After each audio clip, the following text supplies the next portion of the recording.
Hello friends and welcome to this channel, and press the bell icon to enjoy complete IELTS course and subscribe other Makkar YouTube channels for your IELTS. Check your listening band score at the end from this chart. Section 1. Listen to the conversation between Bob Wills, who is a foreign student advisor at a language school, and Angela Tung, who is a student, and complete the form. First, you have some time to look at questions 1 to 8 on the form now.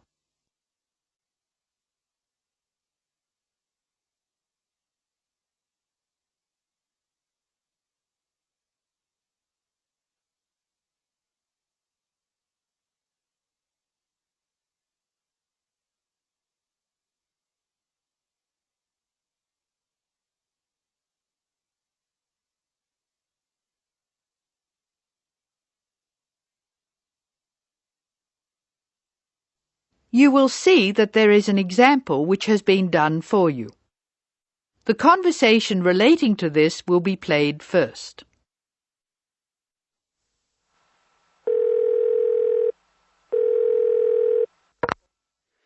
Hello, Foreign Student Advisor's Office. This is Bob Wills speaking. Can I help you? It's Angela Tung here, Bob. I'd like to make a request for special leave.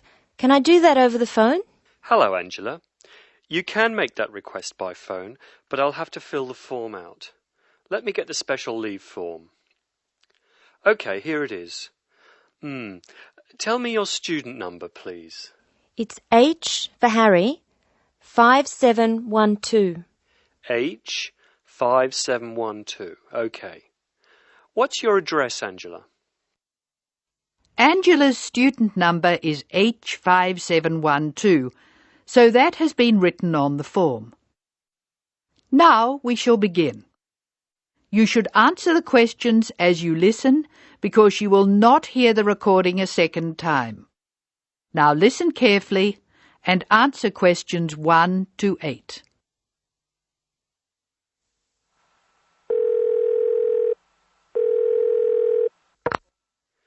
Hello, Foreign Student Advisor's Office. This is Bob Wills speaking. Can I help you? It's Angela Tung here, Bob. I'd like to make a request for special leave. Can I do that over the phone? Hello, Angela. You can make that request by phone, but I'll have to fill the form out. Let me get the special leave form. OK, here it is. Tell me your student number, please. It's H for Harry, 5712. H5712. OK. What's your address, Angela? I live at 10 Bridge Street, Tamworth. 10 Bridge Street, Tamworth. And your phone number? The telephone number's 810675. Thanks. What course are you doing? I'm in the writing class. Writing. Who's your teacher this term?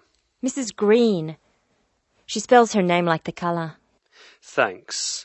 When does your student visa expire? Let me look. July 15. July 15. OK. Which term do you want to take leave? Do you want dates? First, I have to write a term number. When do you want to take leave? In term 1. OK. Term 1. Now, can you tell me what are the exact dates? I'd like to be away May 31 to June 4. OK, I've got that. You'll miss 4 working days between May 31 and June 4. Is that right? Only 3. I'll be away over a weekend. I'll be back at my classes on June 5, so that's 3 days away. Look at questions 9 to 12.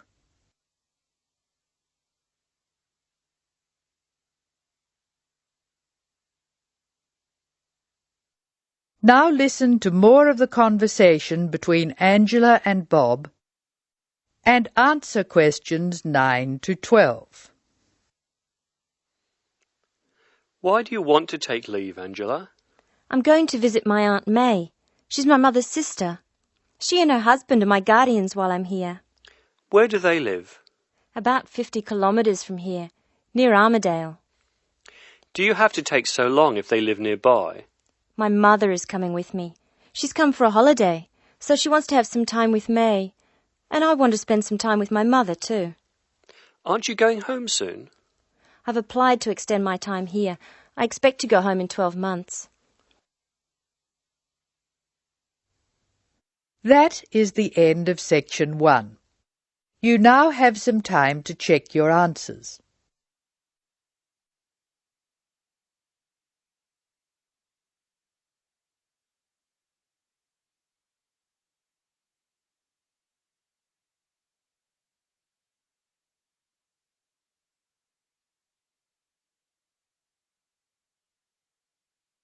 Now turn to section 2. Section 2. You are going to hear a tape recording of instructions and advice which a woman called Martha has left for her friend John, who is coming to stay at her house and take care of it while she is away. First, look at questions 13 to 18.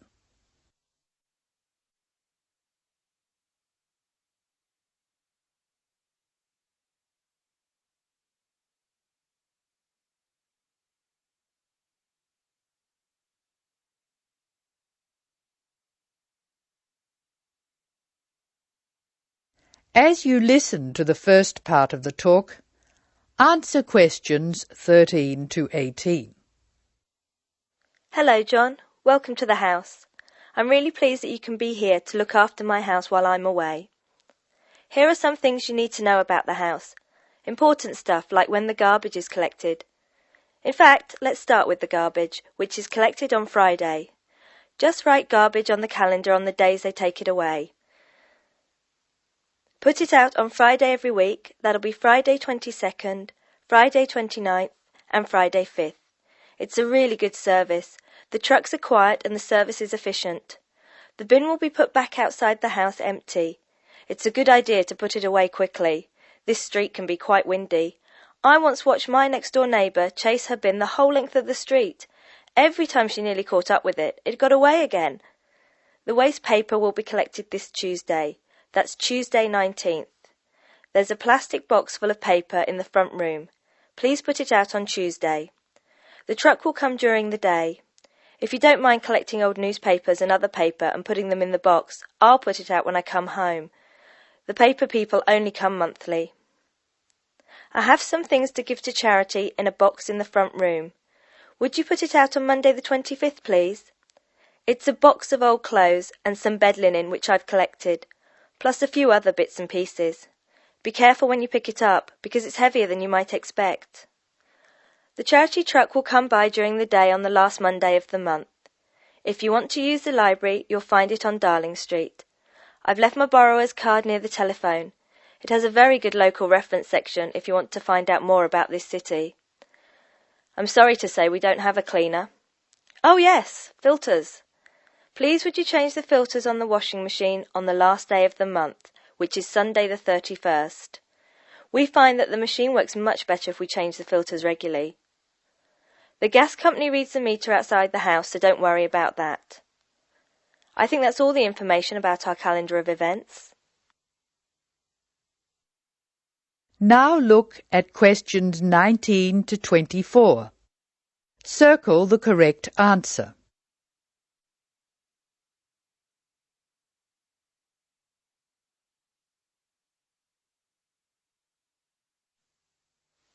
Well, John, I'm trying to think what else I should be telling you. As you know, I'm going to a conference in London.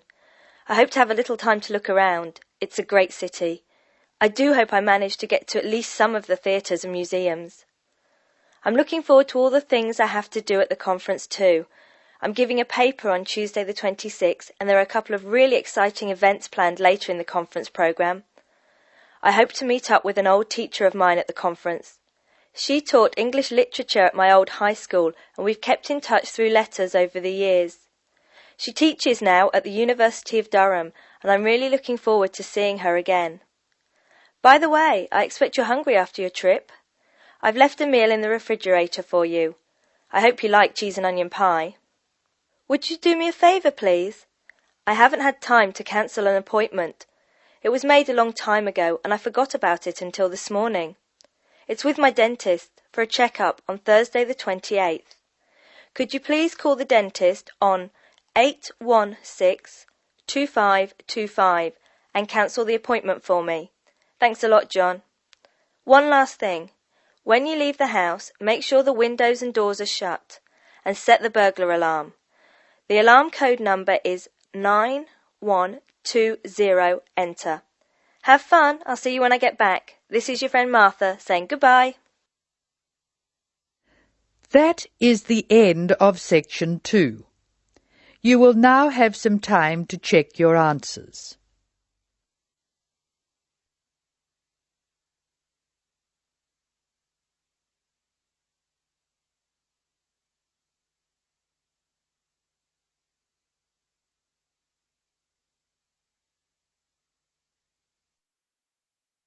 Now turn to section 3. Section 3. In this section you will hear a discussion between a college receptionist, Denise, and a student named VJ about learning a language. In the first part of the discussion, they are talking about the course VJ will study. First look at questions 25 to 29. Note the examples that have been done for you.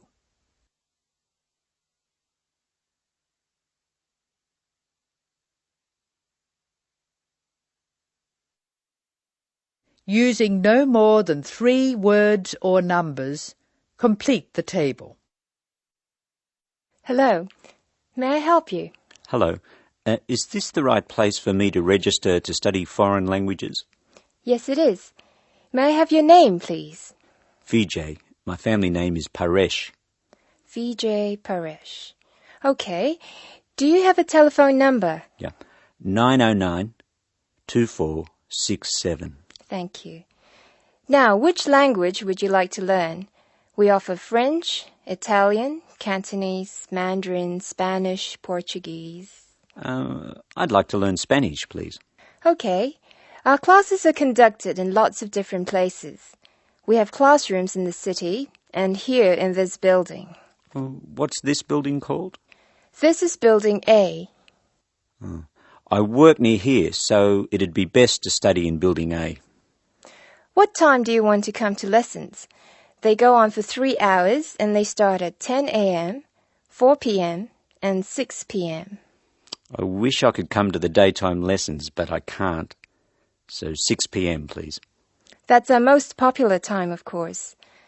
Have you ever studied Spanish before? No, I haven't. We describe our classes by level and number. Your class is called Elementary 1. Okay. When will classes start? Elementary 1 begins, just a minute. It begins on August 10. Great. Now what else do I have to do? Now look at questions 30 to 32.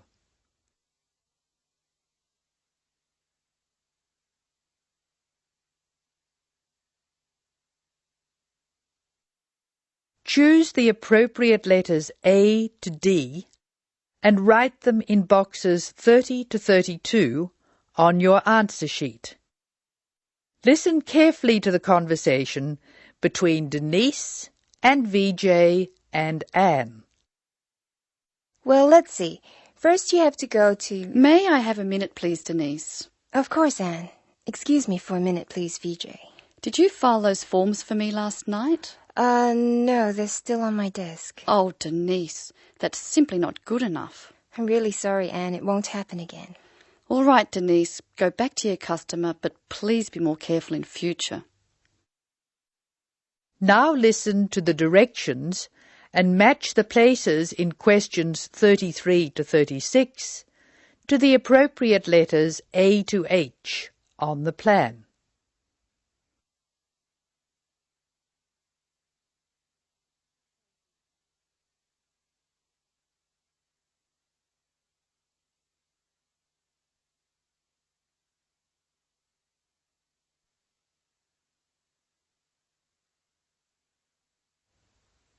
I'm sorry, VJ.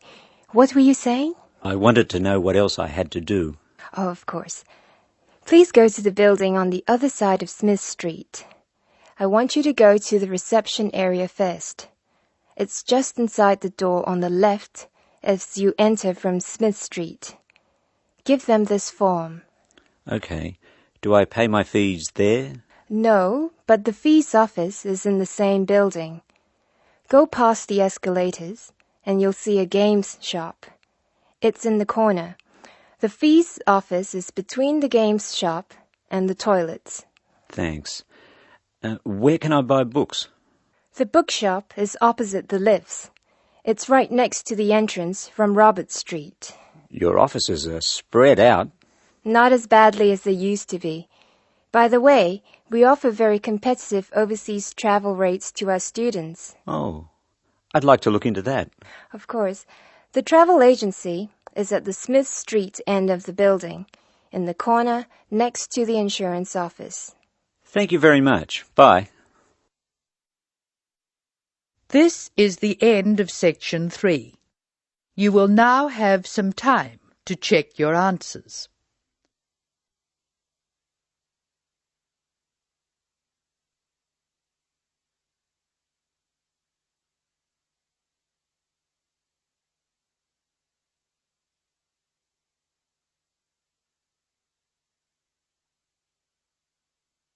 Now turn to section 4.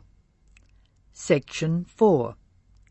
You will hear an extract from a lecture on traffic management. Listen to what the speaker says and answer questions 37 to 40. First, you have some time to look at the questions.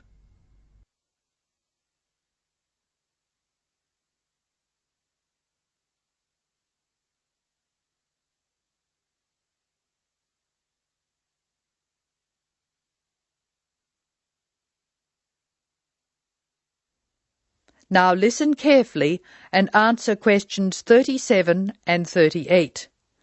Tick all the relevant boxes in each column. Good afternoon. I'm Tom Fisher, and I'll be lecturing you on traffic management this term. Before we go any further, I thought you should look at the sort of problems we've inherited. And inherited, or received as a legacy from those before us, is just the word for our situation. Many of our major cities were built long before the car was thought of, and the road system evolved from the goat tracks followed by the early inhabitants. These we can refer to as old structure problems, and you can take the expression old structure to refer to problems which were in place before we saw the need to build efficient road systems. Old structure problems are easily demonstrated in London, New York, Sydney and Paris. Let's look at each city in turn. London has a most confusing road system, which is forgivable because it's a very old city. I'll talk more about the ring roads later. New York is laid out on a grid which makes it easier to find your way around. But it's an enormous city, and the sheer pressure of numbers strangles the roads. Sydney has narrow streets in the centre of the city, and the new roadworks are not keeping up. Paris has wide streets, but it's still the victim of old structure problems, like Rome and Edinburgh. Tokyo is another city with old structure problems compounded by a huge population, like New York. Cities which do not have these old structure problems are Houston, Los Angeles and Dallas. The thing which saves some of these cities is an effective public transport system, usually below ground. London has an old but effective underground train system known as the Tube, and a comprehensive bus and train system above ground. Hong Kong has cheap, swift and effective public transport in the form of mass transit railway, buses and ferries.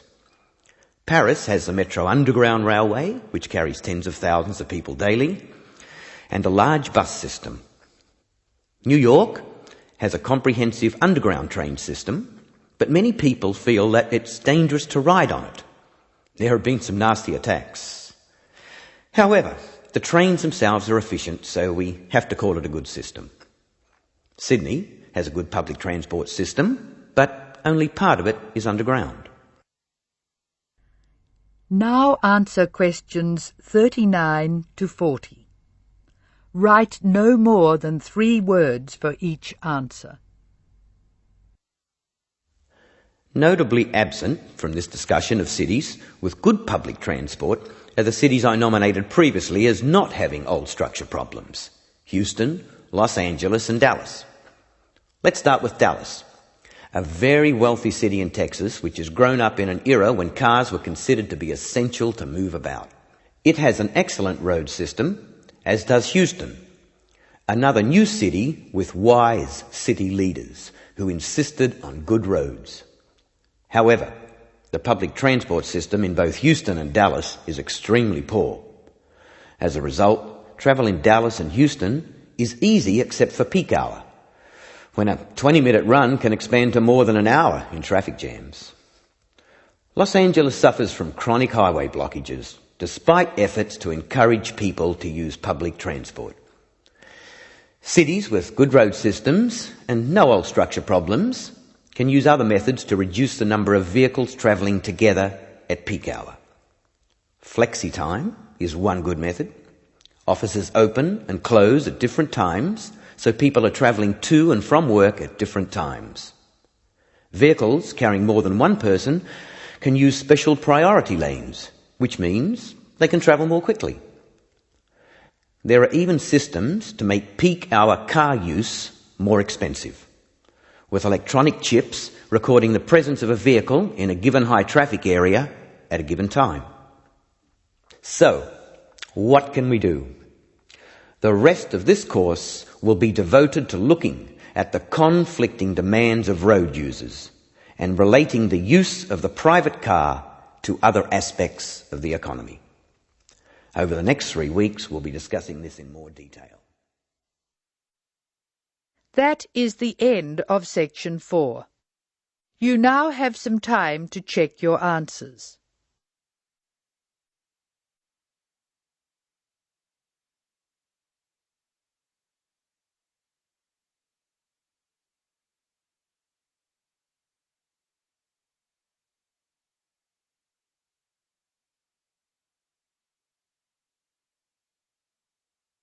That is the end of listening practice test 1.